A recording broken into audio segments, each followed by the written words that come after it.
Extra seasoning to your plate can cost you. A new study finds adding salt to our foods can actually increase the risk of stomach cancer. Yeah, a lot of people's ears perking up on this one because a lot of Americans are using too much salt. So here to explain these findings is our 9 News medical expert, Dr. Payal Kohli. Dr. Kohli, good morning. Good morning, guys. Explain to us what this very large study found between adding salt to your food and stomach cancer. So nearly 500,000 UK adults, and what it found is that if people regularly added salt to their food, it was associated with a 41% higher risk of gastric cancer. Now note that I said associated and not caused, because we don't know if it's the salt itself that's actually causing that risk, or if it's just a marker of other kind of bad lifestyle habits that you might be doing if you're adding a lot of salt to your food. That's a large study, though, a lot of people. Now, this is specifically table salt, right? Is it different for like Himalayan or pink salt? So different types of salts can have different sodium chloride content, but Okay. we know that our body needs some degree of sodium, but too much sodium can actually be poisonous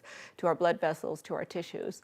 And the problem is the people that end up adding a lot of salt, they also maybe do other bad things, like we saw more smoking in this study for the people that used more salt. We saw more eating processed foods, living in disadvantaged neighborhoods, and so the types of foods that they might be eating might be more processed foods or more foods that are not fresh. Okay, I still need you to explain this biological explanation between the sodium intake and this risk of cancer. Yep, so you eat the sodium, it irritates the lining of your stomach, which creates inflammation. We know inflammation is directly linked to the risk of cancer. It can also increase your risk of an infection called H. pylori, so we've seen that association as well, which is a bacteria that causes stomach cancer. So that's a possible link. Sodium-containing foods can also contain nitrites. So think about smoked fish, for example. Right? And that can also, be carcinogenic to the lining of the stomach. And then the gut microbiome. So the bacteria that lives in our gut can actually get disrupted when we eat too much salt or too much sodium, and that can increase our risk of cancer as well. Dr. Kohli was saying, bad Corey, because I say I salt everything, including my pizza. I really do. So how much sodium should people be having on a daily basis? So Corey, you're one of the 90% of Americans that are consuming too much sodium. In fact, most of us are eating twice as much sodium as we should be eating. And pizza, breads, pasta, drinks, everything already has sodium. So the fact that you're adding sodium on top of it is just a setup for heart disease, stroke, kidney disease, headaches, other problems. So we should be having just over half a teaspoon of sodium in our entire 24 hours. And so that's 1,500 milligrams. Most of us consume about 3,400 milligrams instead.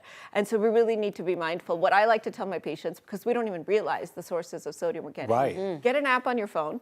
Take one day when you're eating kind of normal, what you usually eat, and count up how much sodium you're eating. I bet one day you go to a restaurant, you'll already cross your entire daily limit just in that one meal. Oh my goodness, wow. Okay, so Corey actually said something though that I think a lot of people use as their excuse to salt their foods, my partner included, that they have low sodium levels. You're saying this is not even linked to that for the most part. No, so sometimes we have little old ladies who have what we call a tea and toast diet.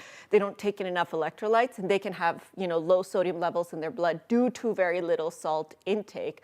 But that's not the case for Miss Corey over here, who's eating her pizza.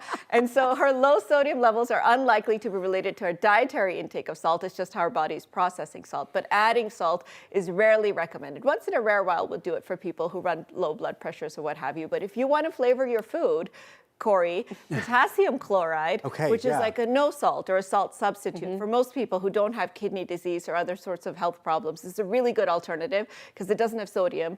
It helps you excrete sodium instead, and it actually adds that little bit of a salt. And you can find that in grocery stores? You can find it in grocery stores, and again, check with your doctor if you have any underlying medical problems about using potassium. But what I like to do after I go out to eat the next day, I'll potassium load. So I'll eat bananas or coconut water or avocados to help my body get rid of all that extra sodium. Mrs. Dash it is. Here I come. Dr. Kohli, thank you so much. And you can find all of Dr. Kohli's appearances at 9news.com/Dr. Kohli.